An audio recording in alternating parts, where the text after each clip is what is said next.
morning, Greer family. Today's Friday, March 20th, and I'm so excited about our read aloud today because it's actually from one of my most favorite children's authors who I happen to know as well. I have followed him for so long, and we just became friends through Facebook, and then we would go to conferences together, and I would get to hear him speak and read, and we've stayed in touch this whole time. And we were just talking yesterday about the challenges that this has been for all of our teachers and our students and our families. And I said, hey, would you be able to do something special for our Greer students? And he said, of course, what could I do? And I said, it would be awesome if you could kind of show us like what you're working on right now. And I could tie it into our read aloud that we're doing for today. And he said, I will get right on that. He sent me the video this morning. I'm gonna show it to you in just a second. It's gonna be all about what he's doing right now, since he's been having to stay in the house too. And our read aloud today is gonna be 3 Hens and a Peacock. It's by Laminack. Many of you have heard his stories. We've read them in classrooms. I'm super excited to not only share this one with you, but his personal video message for you.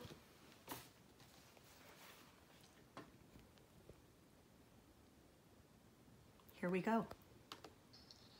I know right now is a crazy time when everybody's having to stay home from school, but I'm going to work every day in my office, and here I am. I'm ready to go inside and sit down and get ready to do some writing for the day. Would you like to come inside and see where I work? Come on, let's go in.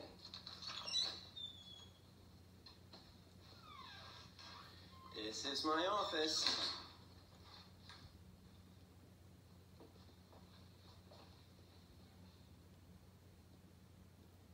So we're going to go into the door on the right. Welcome. So this is where I work every day. You can see some friends of mine hanging out. Mr. Owl and Mr. Fox. I call them Owlin. And Franklin. So here's some of my favorite stuff from an artist that I know named Cassandra Gillens. I met her when I lived down in Beaufort, South Carolina, and I love her work. And there's where I need to take a nap sometimes. And then lots of books around and about.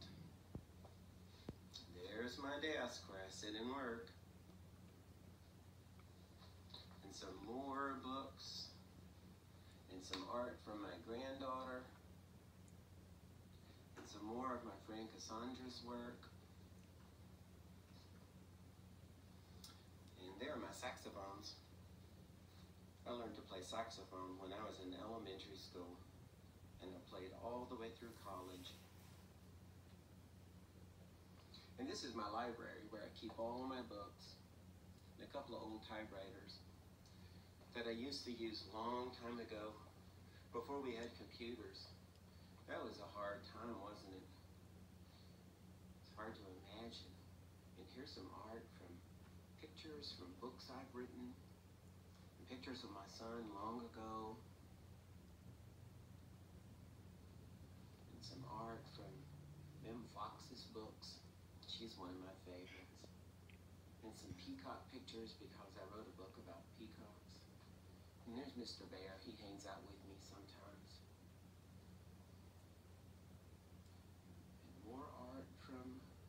My books, and bookshelves, and bookshelves, and bookshelves, and bookshelves, and bookshelves, and bookshelves.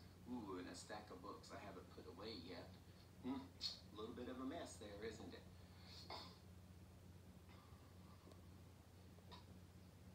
And this is where I hang out.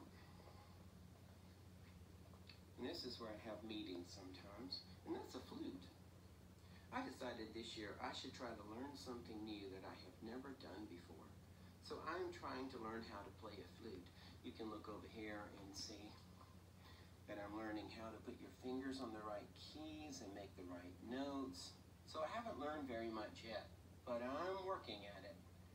Learning something new takes time. There's pictures of my family. Pictures of my mom and dad. And an old typewriter. So bye, library. We'll come and visit you when we need some books. So friends, that's where I go when I go to work. And right now, I've got to sit down at my desk and write and get a lot of work done. And now is a really good time to get some work done because we can't go outside and do other things. So I hope today you get something done that matters to you. I'm going to work on a story. Let me think.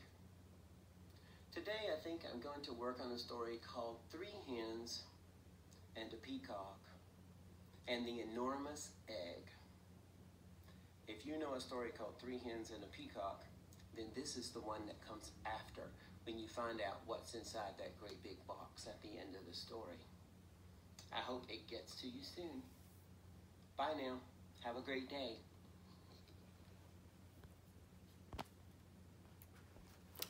All right, so many thanks to our friend Lester Laminack for that video for all of us. And today, we're gonna be reading his book, 3 Hens and a Peacock. And I can't wait to see what his new story, his sequel, is going to be to this book.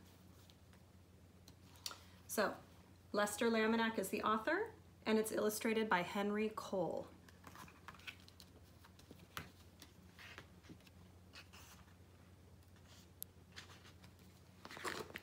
Three Hens and a Peacock. Things were quiet on the Tuckers' farm. The cows chewed their cud. The hens clucked and pecked and laid their eggs. The hounds stretched out on the porch, watching and listening. Once in a while, someone would stop to buy tomatoes or corn or perhaps a quart of milk. Nothing unusual happened there until... Let's look at the picture, see if we can find something that might be a part of our story here.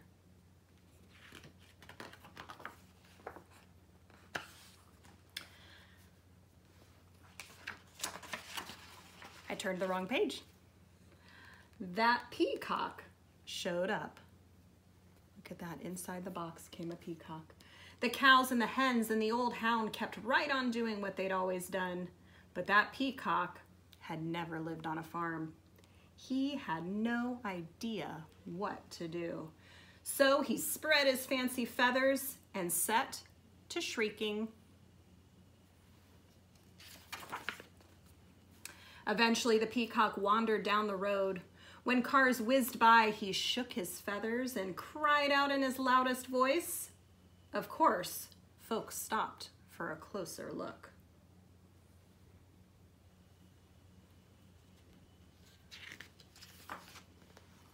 Day after day, more folks stopped to admire the peacock, and they all bought tomatoes and corn, eggs and milk.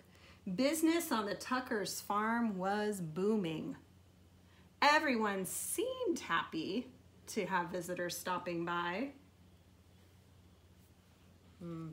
Do you notice here how this word seemed is kind of crooked, the font there? It's called italicized. And that means that the author wants us to put some emphasis on that. Everyone seemed happy to have visitors stopping by. I'm wondering if that's because there might be some that are not so happy. But trouble was brewing in the hen house. The hens were squawking and clucking and flapping their wings. We do all the work around here. I'd like to see that peacock lay one single egg. Exactly. He just struts around screaming. I suppose fancy feathers are more important than laying eggs. That lazy peacock gets all the attention, and we do all the work. Do you think the peacock heard? The peacock had heard every word. For days he moped about, moaning and groaning. I wish I could be more useful around here. Humph, clucked one hen. The others ruffled their feathers. The old hound stretched and slowly raised his head. Oh, Why not let the peacock stay here to be useful while you hens take the glamorous job down by the road?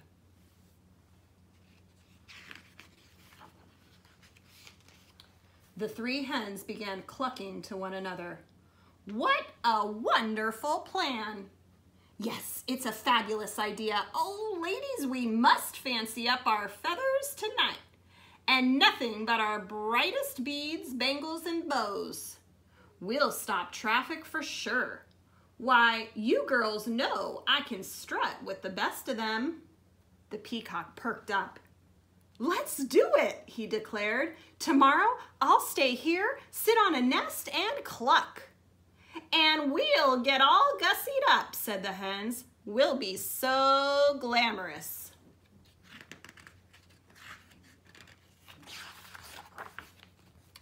At sunrise the next morning, the hens strutted down the road. This is one of my favorite pictures. Look at them. They don't have those fancy feathers, but they sure did get themselves all fancy. I wonder if it's gonna work. The peacock marched right to the hen house and poked his head inside.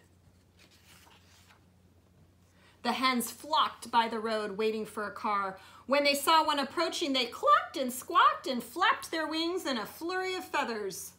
But every car whizzed right on by.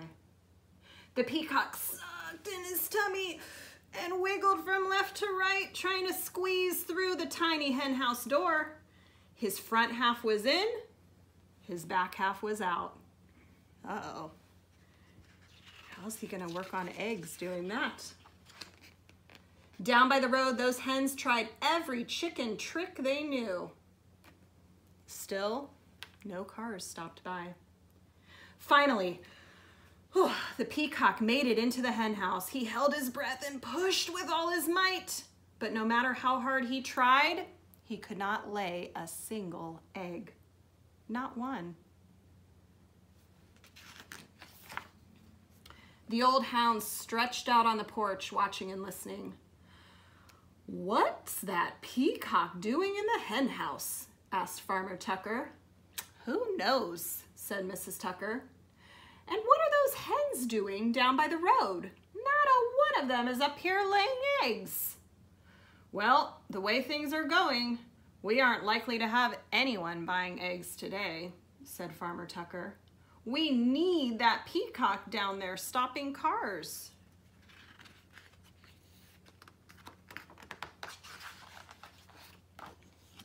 When the peacock heard that, he smiled that biggest smile you've ever saw on a bird's beak.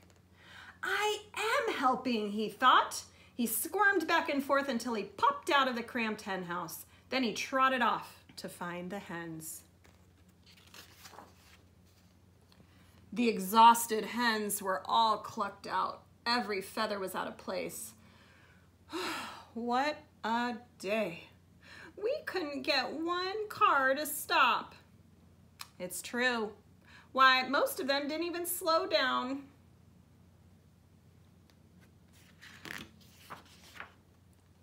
The peacock met the hens as they trudged up the road. I can tell you, I'm no good at laying eggs, he said. I'm just not meant for that. One hen nodded. I put on my stellar strut, and even I couldn't stop a single car, she said. I have to hand it to you, Fancy Feathers. Your job is harder than it looks. The other hens agreed. The peacock looked relieved. Phew. So the hens marched back to the hen house. The peacock strutted down to the road. The old hound stretched out on the porch, watching and listening. And things were quiet again on the Tuckers' farm. Except, look at this. It's another box that's flying off the truck. I wonder if this is what our friend Lester Laminack was talking about. I wonder if this is going to be the clue for what his next story is going to be. I wonder what's in that box.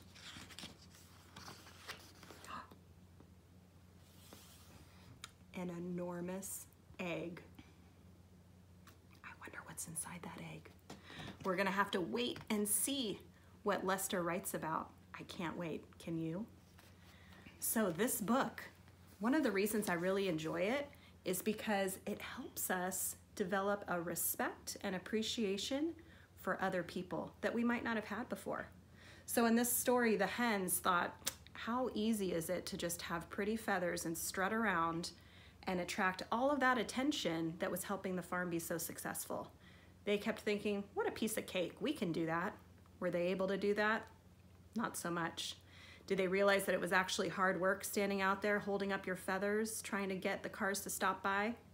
It was. When the peacock kept thinking, couldn't be that hard to sit on an egg, was the peacock able to do it? No. So we all have roles in our life and jobs that we do that other people might not understand. And when we look at other people, we might not have the same respect and appreciation for all of the things that they're doing. We might think, that's so easy, we could do a better job than that. And I think during this time, we've been able to see, especially this past week as we've been home, right? I know as a parent myself, I've realized, oh my goodness, it's really hard being home with your kids all the time. So parents that do that, I have such a deep respect and appreciation for you because this has been hard work.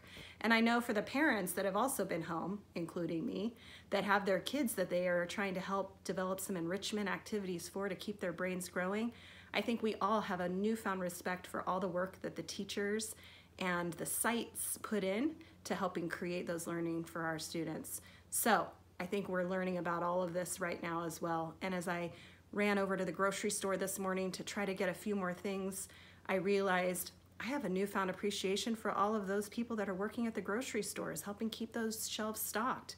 I have a new appreciation for all the people that don't have the ability to be able to be home right now working from home. They're having to go out every day and do things that we would always take for granted. So if there is some positive for us to learn at this time, it's helping realize there's a lot of people that do a lot of important work that we might not understand and appreciate. Now's the time to appreciate them. All right, friends. So this weekend, we're going to be sharing other read-alouds that my author friends have been doing. And then on Monday, I'm going to be back sharing another brand new read-aloud. I can't wait to show it to you. In the meantime, we just released our brand new Greer YouTube channel, so be sure to go onto YouTube with your parents' permission, subscribe to it.